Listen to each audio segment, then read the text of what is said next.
Hello রঞ্জিত, কোথায় তুমি? Hello, এই তো আমি এই তো তোমার পাশেই আছি। আরে রঞ্জিত, তুমি তো কখনো বলোনি তোমার এই অবস্থা। আরে একটা অ্যাক্সিডেন্টে আমার একটা পা নষ্ট হয়ে গেছে। আরে আমি তো জানতামই না তোমার একটা পা ন্যাংরা, তুমি আগে বলোনি কেন? আরে পূজা, তুমি তো বলেছিলে আমি যেরমই হই না কেন তুমি আমাকে মেনে নেবে। আর দেখো, কোনো মানুষই না সব দিক দিয়ে পরিপূর্ণ হয় না। দেখো, তুমি ঠিক করে হাঁটতে পারো না, আর আমার বন্ধুরা জিজ্ঞাসা করলে আমি কি বলবো? তুমি ন্যাংরা। চুপ কর পূজা, তুই কি জানিস ওর পাটা এরকম কিভাবে হয়েছে? আর একটা মানুষ যেমনই হোক না কেন, তাকে নিয়ে এইভাবে ব্যঙ্গ করা ঠিক না। মজা মজা তো ও আমার সাথে করেছে। ও জানিস কত ভালো ভালো ছবি ছাড়তো ফেসবুকে, ভালো ভালো গাড়ির সামনে। আমি তো ভাবতাম ও খুব বড় লোক। আর পূজা, তুমি তো আমাকে ফেসবুকে ছবি দেখে পছন্দ করেছিলে, তোমার আমাকে পছন্দ ছিল না। আমার গাড়ি বাড়ি টাকা পয়সা তোমার পছন্দ ছিল, আমি তো ভাবতাম তুমি আমাকে সত্যিই ভালোবাসো। কিন্তু না, তুমি আমাকে না, তুমি আমার টাকা পয়সা গাড়ি বাড়িকে ভালোবাসতে। আমার এত ছোট মন, তুমি এত ছোট মনের মানুষ, সেটা আমি জানতাম না। ভালোবাসা টাকার কাছে কিছু হয় না। যেদিন তোমার পা ভালো থাকবে, যেদিন তোমার কাছে টাকা থাকবে, সেদিন আমার মতন অনেক মেয়ে তোমার কাছে যাবে। দেখো পূজা, আজ নাই আমার একটা পা নেই, কিন্তু আমি খুব ভালো মনের মানুষ। তাহলে পূজা, চলো আমরা কোথাও যে একটু কফি খেতে খেতে গল্প করি। কফি খেতে? তা আবার তোর সাথে? শালা ভিখারি। চুপ কর পূজা, তুই কি জানিস ওর এরকম কি করে হয়েছে? কাউকে না এভাবে নিয়ে মজা করতে নেই।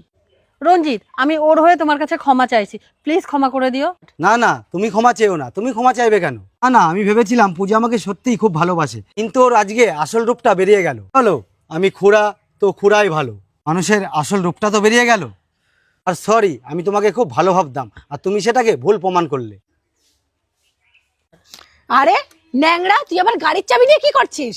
আরে আমি তো তোমার পরীক্ষা নিচ্ছিলাম, আমার পাও ঠিক আছে, আর তোমার পেছনে যে গাড়িটা আছে না, সেটা আমার, বুঝলি? রঞ্জিত, তুমি আমার সাথে মজা করছিলে?